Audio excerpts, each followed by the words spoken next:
Hello everyone, आप कैसे हैं? तो myself professor DN Pandey, station note Fatuha Patna.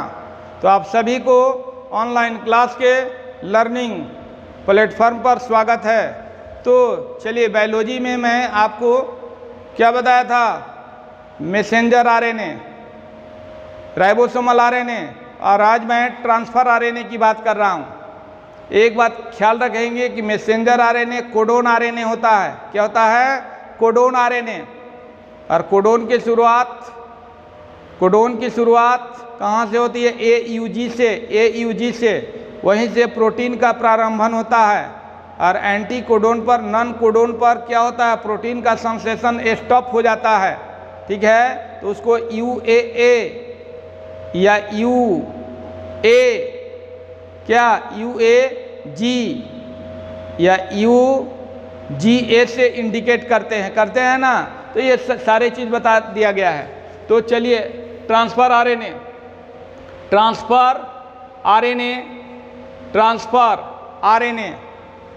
क्या? ट्रांसफ़र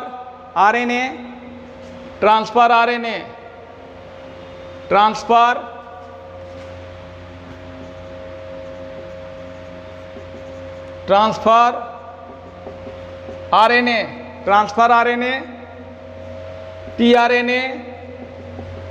tRNA या सॉल्युबल RNA और sRNA। तो जल्दी से इसे नोट करेंगे,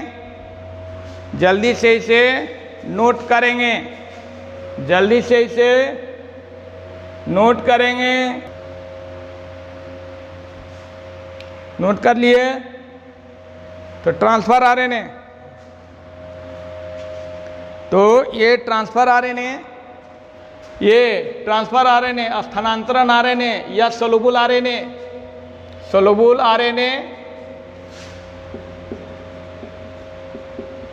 स्थानांतरण RNA। तो माय डियर स्टूडेंट, आप सभी जानते हैं कि सबसे स्मॉलेस्ट RNA होता है। क्या होता है? सबसे स्मॉलेस्ट। और पूरे RNA का 10 to 15% होता है। टोटल RNA जो होगा उसका 10 से 15% होगा। और यह एडाप्टर RNA है, यानी एमिनो एसिड को प्रोटीन संश्लेषण के स्थल पर ले जाता है, इसीलिए इसका नाम है एडाप्टर RNA। और इसका मोलेकुलर वेट 25,000 to 40,000 डाल्टन होती है।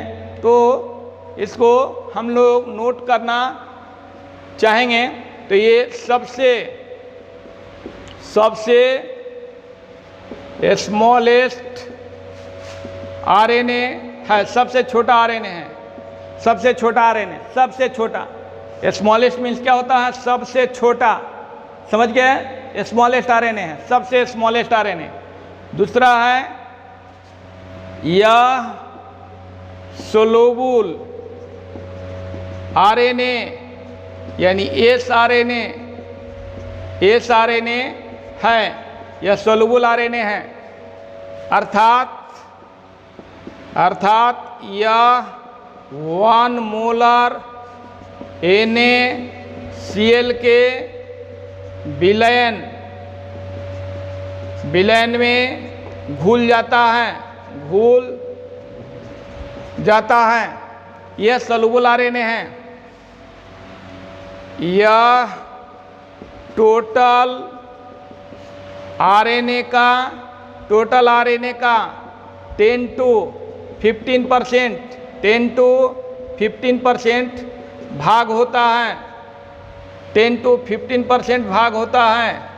ठीक है, इसका मोलेकुलर वेट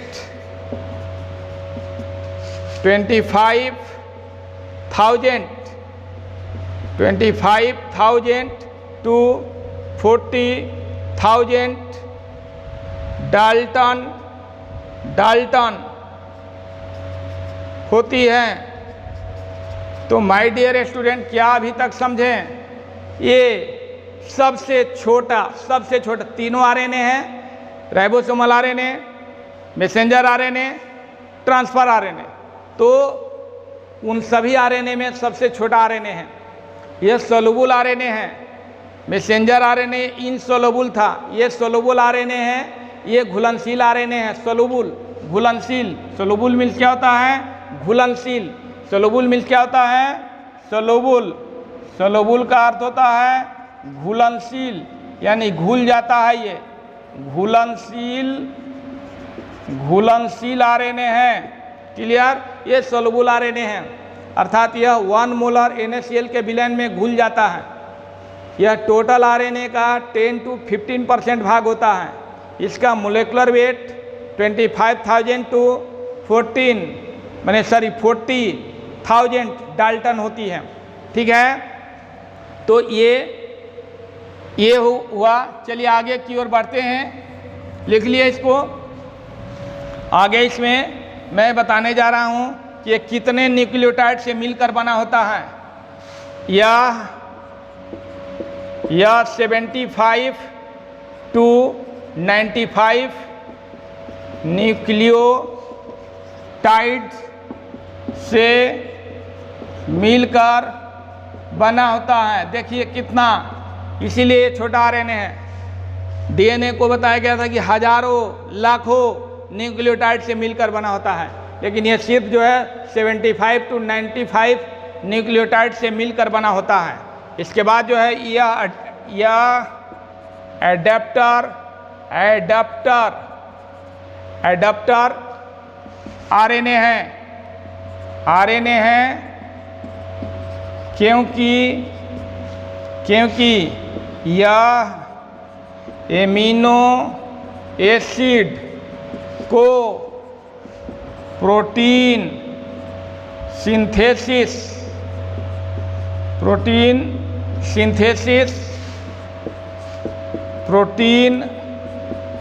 संश्लेषण के स्थल तक ले जाता है, स्थल पर पहुंचाता है। इसीलिए इसका नाम हो गया एडाप्टर आरएनए। यह एडाप्टर आरएनए है क्योंकि यह एमिनो एसिड को प्रोटीन संश्लेषण के स्थल पर पहुंचाता है। स्थल पर जहां प्रोटीन सिंथेसिस होगा वहां एमिनो एसिड को लेकर जाएगा। ठीक है, और 20 प्रकार के ट्रांसफर आरएनए होती है, 20 प्रकार के ट्रांसफर आरएनए होती है। इसलिए कोशिका में 20 प्रकार के एमिनो एसिड होगी, क्योंकि एक एमिनो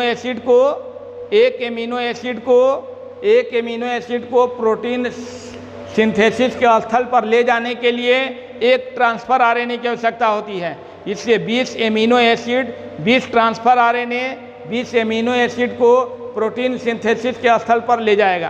तो ये हो गया, ये कितना 75 to 95 न्यूक्लियोटाइड से मिलकर बना होता है। यह एडाप्टर आरएनए है क्योंकि यह एमिनो एसिड को प्रोटीन सिंथेसिस के स्थल पर पहुंचाता है। क्लियर? तो ये आप देख लिए इसको। अब देखिए माय डियर स्टूडेंट, यहाँ ध्यान देने की बात है ना। ये 20 प्रकार 20 प्रकार के ट्रांसफर आरएनए होती है, क्योंकि सेल में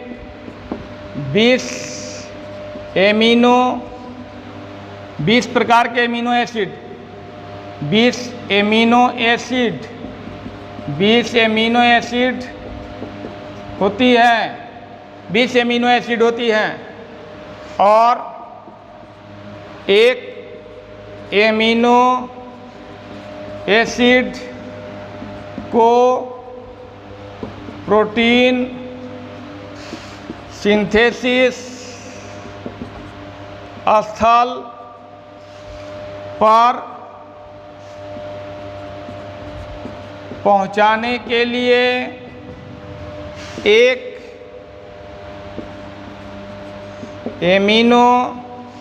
ट्रांसफर आरएनए ट्रांसफर आरएनए की आवश्यकता होती है। तो इसी से अनुमान लगा सकते हैं कि जब एक एमिनो एसिड को प्रोटीन सिंथेसिस स्थल पर पहुंचाने के लिए एक ट्रांसफर आरएनए की आवश्यकता होती है, तो 20 एमिनो एसिड को प्रोटीन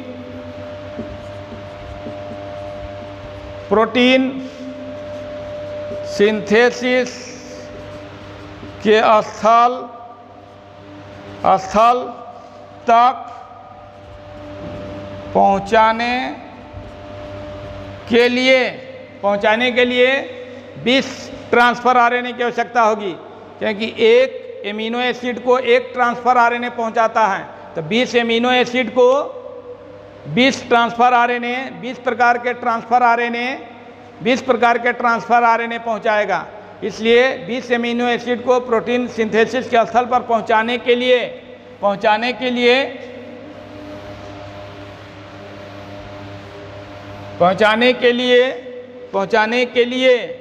20 प्रकार के ट्रांसफर आरएनए की आवश्यकता होती है।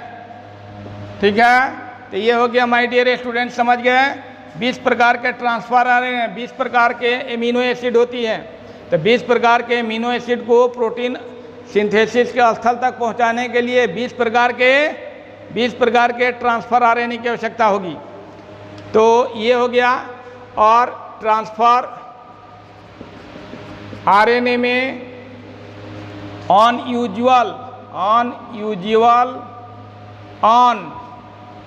ये ऑन हो गया,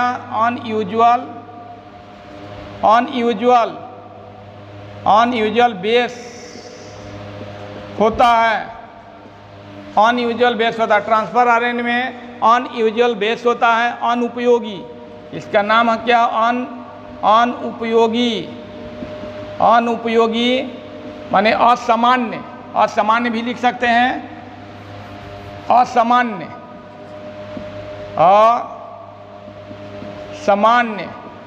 क्षार होता है। ट्रांसफर आरएनए में अनयूजुअल बेस माने असामान्य क्षार होता है। ये पहला क्षार है, ये स्यूडो यूरेसिल। दूसरा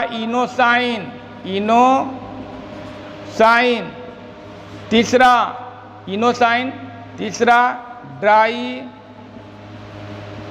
हाइड्रो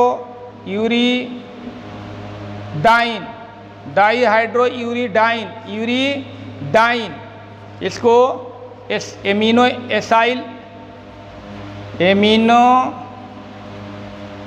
एसाइल देखिएगा, डी फॉर्म आएगा या डी फॉर्म या DUH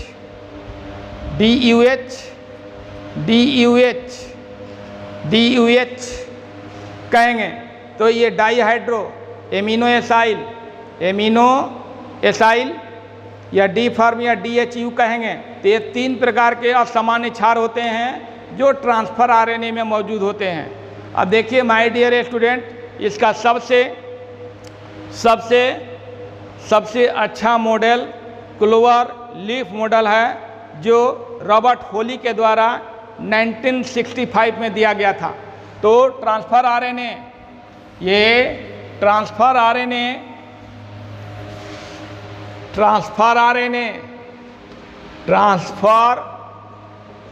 आरएनए के सबसे best model clover leaf model है, जो रॉबर्ट हॉली के द्वारा 1965 ईस्वी में हॉली या हॉलैंड 1965 में हॉलैंड भी कहा जाता है, या हॉली, रॉबर्ट हॉली के द्वारा 1965 ईस्वी में दिया गया है। तो ये ट्रांसफ़र आरएनए के सबसे best model clover leaf model है, जो रॉबर्ट हॉली के द्वारा 1965 ईस्वी में दिया गया है। तो इसे नोट करिए माय डियर स्टूडेंट। इसके बाद मैं इसका रॉबर्ट हॉली का क्लोवर लीफ मॉडल बताऊंगा और मैं इसका संरचना बताऊंगा। ठीक है, तो माय डियर स्टूडेंट आप ध्यान देंगे।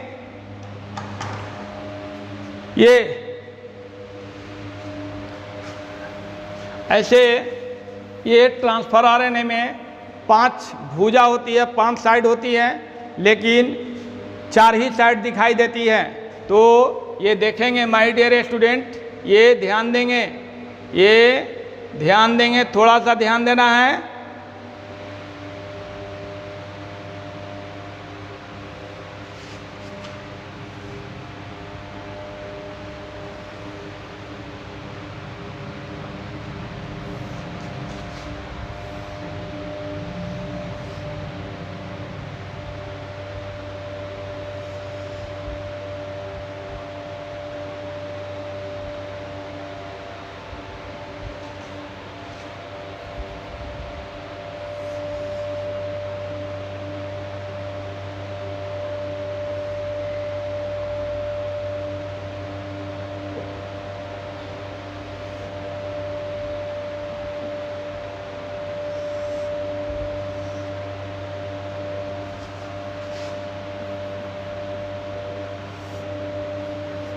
ये हो गया, यहाँ देखिए, ये हो गया 5 प्राइम, ये 3 प्राइम, ये सीक्वेंस होती है बेस का, इस पर सीक्वेंस होती है। ये होता है ए, ये सी, ये 3 प्राइम, ये 3 प्राइम होती है। और इसमें जो है ये स्टेम कहा जाता है, इसको लूप कहा जाता है। ये स्टेम हो गया, ये लूप हो गया, ऐसे ये स्टेम हो गया, लूप हो गया। तो स्टेम और लूप, तो माय डियर स्टूडेंट, जहाँ हाइड्रोजन बॉन्ड बनता है उसको स्टेम, जहाँ हाइड्रोजन बॉन्ड नहीं बनेगा वहाँ लूप कहा जाएगा। स्टेम किसको कहा जाएगा? स्टेम, देखिए ये स्टेम है, ये स्टेम है, ये स्टेम है, ये स्टेम है, और ये लूप है 1 2 3 लूप है। क्या 3 लूप है? और इसमें असामान्य क्षार होगा, इसमें असामान्य क्षार होगा, इसमें असामान्य क्षार होगा, क्योंकि यहाँ पर हाइड्रोजन बॉन्ड नहीं बनता है। यहाँ हाइड्रोजन बॉन्ड, लूप में हाइड्रोजन नहीं बनेगा, इसमें हाइड्रोजन बॉन्ड बनेगा, इसमें हाइड्रोजन बॉन्ड बनेगा, यहाँ हाइड्रोजन बॉन्ड बनेगा, और यहाँ बेस पेयरिंग होगा, जैसे एडेनिन यूरेसिल के साथ, एडेनिन यूरेसिल के साथ। लेकिन इसमें जो है एडेनिन यूरेसिल के साथ नहीं जुड़ेगा, इसमें असामान्य क्षार जुटेगा। और ये इसमें ये जो है ये टी साई सी नाम है, टी साई सी, ये टी साई सी है, ये टी साई सी आर्म है, टी साई सी आर्म। देखिए यहाँ थाइमिन साइटोसिन है, यानी इसमें थाइमिन होगा और साइटोसिन होगा।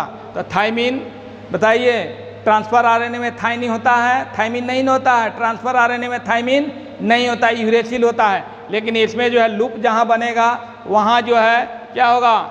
लूप जो बनेगा वहाँ असामान्य क्षार होगा। और ये साई जो है सूचित करता है, साई सूचित करता है किसको? स्यूडो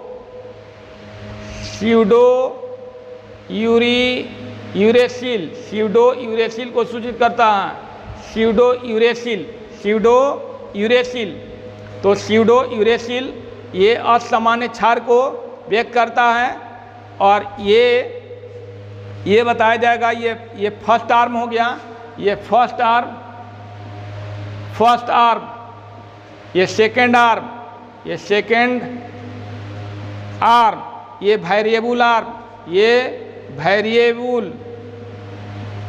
वेरिएबल आर्म, ये थर्ड आर्म, ये फोर्थ आर्म, ये फोर्थ आर्म, ये थर्ड आर्म,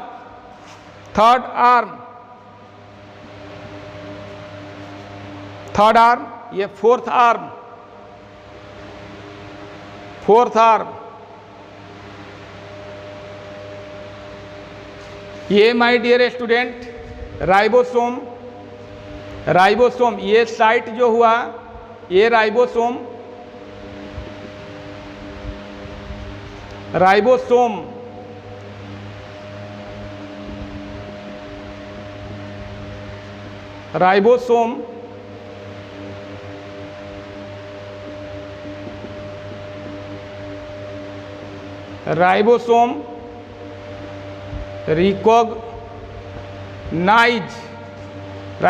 रिकॉग्नाइज साइट हुआ,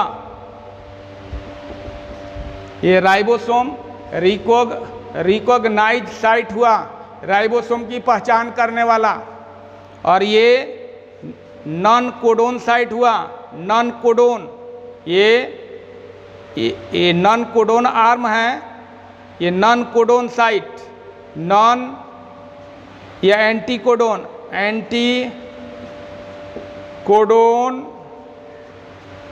साइट, या एंटी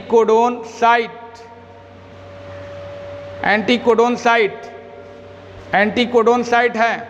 इसमें UAC रहेगा, UAC। यहाँ मान लीजिए कि मैसेंजर आरएनए है, यहाँ क्या है messenger RNA 5 prime to 3 prime, ये मैसेंजर आरएनए है, AUG, ये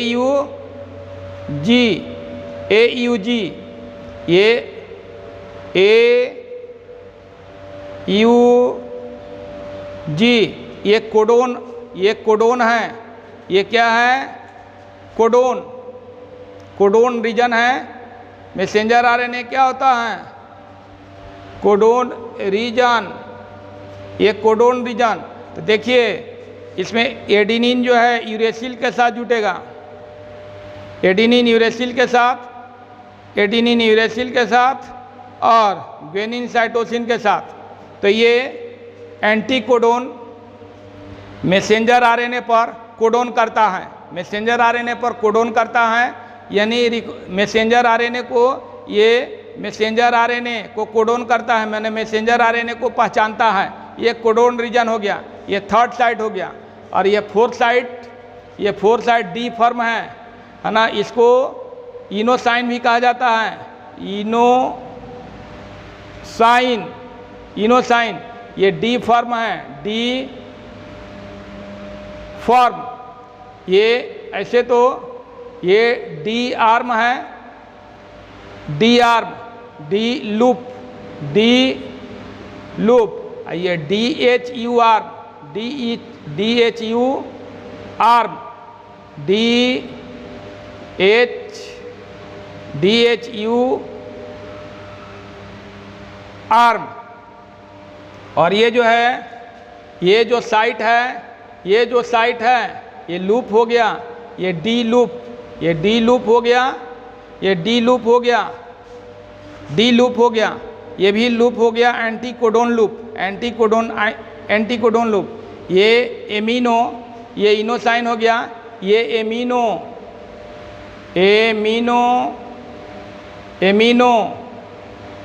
एसिड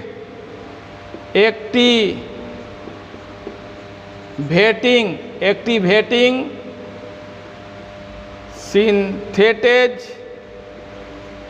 सिंथेटेज साइट है। ये एमिनो एसाइल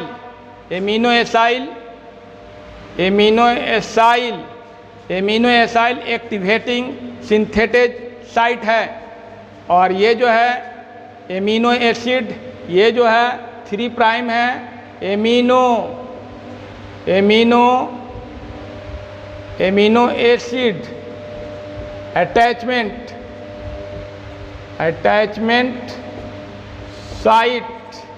तो ये माय डियर स्टूडेंट, आप जो है यही ट्रांसफ़र आरएनए का स्ट्रक्चर है। तो ये एकदम बिल्कुल भारी नहीं समझिएगा, ये बिल्कुल भारी नहीं है। और ये 5' है, यहाँ ग्वेनिन जुटा रहता है, यहाँ क्या ग्वेनिन।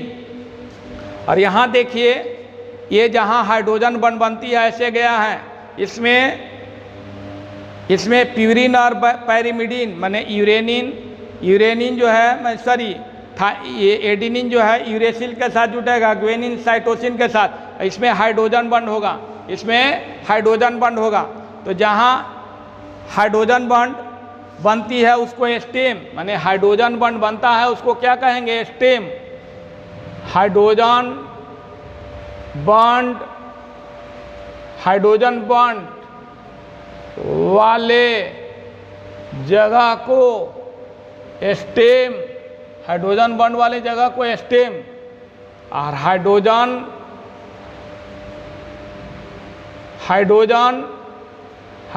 बॉन्ड नहीं बनने वाले जगह को हाइड्रोजन बॉन्ड नहीं बनने वाले जगह को लूप कहते हैं। क्या कहते हैं, लूप कहते हैं। तो ये लूप हो गया, ये लूप हो गया, ये लूप हो गया। इसमें हाइड्रोजन बॉन्ड नहीं बनेगा, हाइड्रोजन बॉन्ड बनेगा स्टेम पर। और इसमें असामान्य क्षार जो है सामान्य क्षार उपस्थित रहेगा, और लूप में असामान्य क्षार रहेगा। लूप में क्या रहेगा, असामान्य क्षार। तो ये माय डियर स्टूडेंट, ये 5 प्राइम है, ये 3 प्राइम है, माने 5' 3'। इसमें ग्वेनिन रहेगा, इसमें बेस का सीक्वेंस है एडिनिन साइटोसिन। और ये फर्स्ट आर्म है, और ये एमिनो एसिड अटैचमेंट साइट है। इसमें जो भी सक्रिय एमिनो एसिड होती है वो आकर अटैचमेंट होती है, और अटैचमेंट होती है तभी जो है क्या होता है, प्रोटीन का संश्लेषण होता है। और ये देखिए टी साइट सी आर्म है, टी साइट सी आर्म है, ये टी साइट सी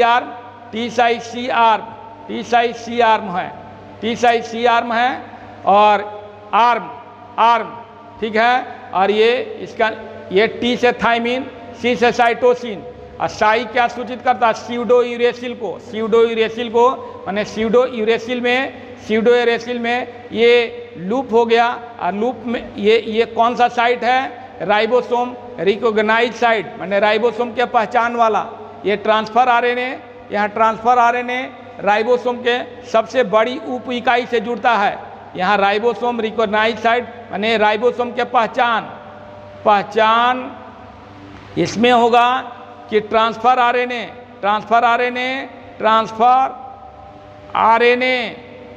राइबोसोम ट्रांसफर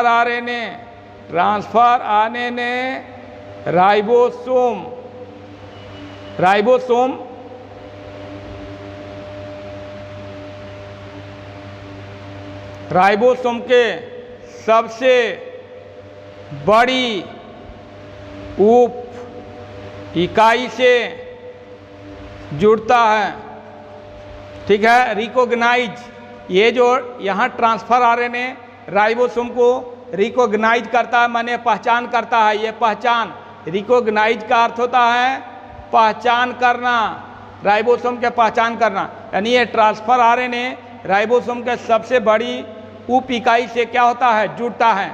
इसीलिए यह स्यूडो यूरेसिल हुआ, थाइमिन साइटोसिन स्यूडो यूरेसिल। ये राइबोसोम रिकॉग्नाइज साइट है, राइबोसोम के पहचान वाले साइट है। और इसमें ट्रांसफर आरएनए, ये जो ट्रांसफर आरएनए है वो राइबोसोम के सबसे बड़ी उप इकाई से जुड़ता है। और ये वेरिएबल आर्म है, इसका कोई विशेष फंक्शन नहीं है, ठीक है। और ये जो है ये फर्स्ट आर्म, ये सेकेंड आर्म, ये क्या है, सेकेंड आर्म है। ये सेकेंड आर्म है ये सेकेंड आर्म है, ये थर्ड आर्म है, ये थर्ड आर्म है, और इसको इनोसाइन कहा जाता है। जो मैंने बताया था, पहला असामान्य क्षार कहाँ, ये असामान्य क्षार यहाँ है, पहला असामान्य क्षार इसमें रहेगा जिसे स्यूडोयूरेसिल कहेंगे। दूसरा असामान्य क्षार इनोसाइन, और इसमें चूंकि ट्रांसफर आरएनए है तो इसमें एंटीकोडोन साइट है, ये एंटीकोडोन साइट में क्या होगा, यूएसी होगा। और ये जो है मैसेंजर आरएनए है, जो कोडोन साइट है, ये क्या है, कोडोन साइट है, इसमें AUG रहेगा। ये 5 प्राइम, ये 3 प्राइम, ये थर्ड आर्म हुआ। और इसमें जो है एंटीकोडोन मैसेंजर आरएनए पर कोडोन करता है, यानी मैसेंजर आरएनए को पहचानता है, यहाँ, ठीक है। ये हो गया third arm.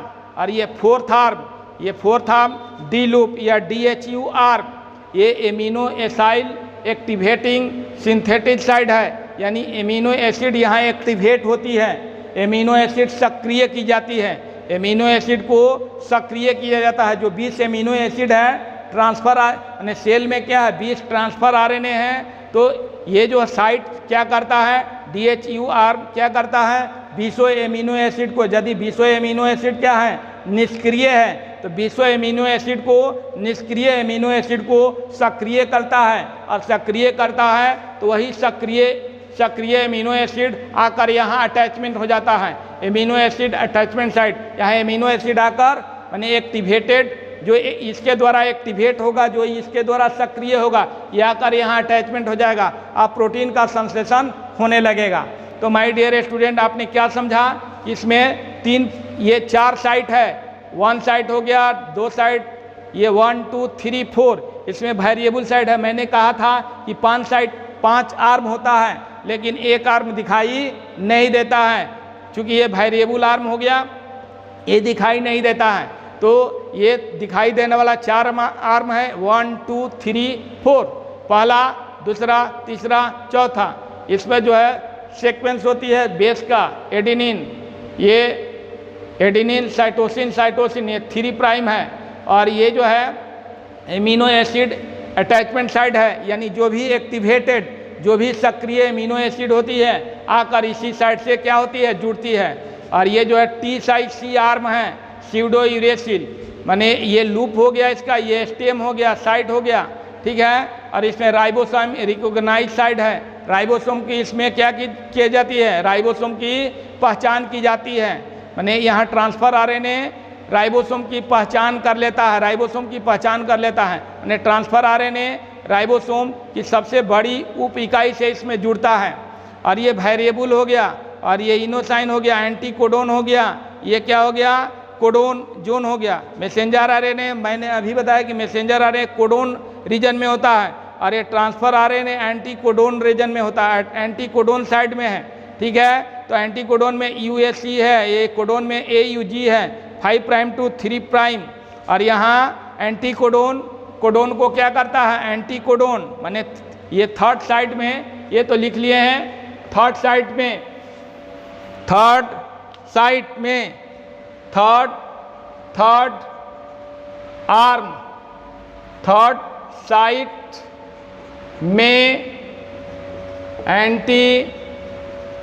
Anticodon messenger RNA पर कोडोन करता है,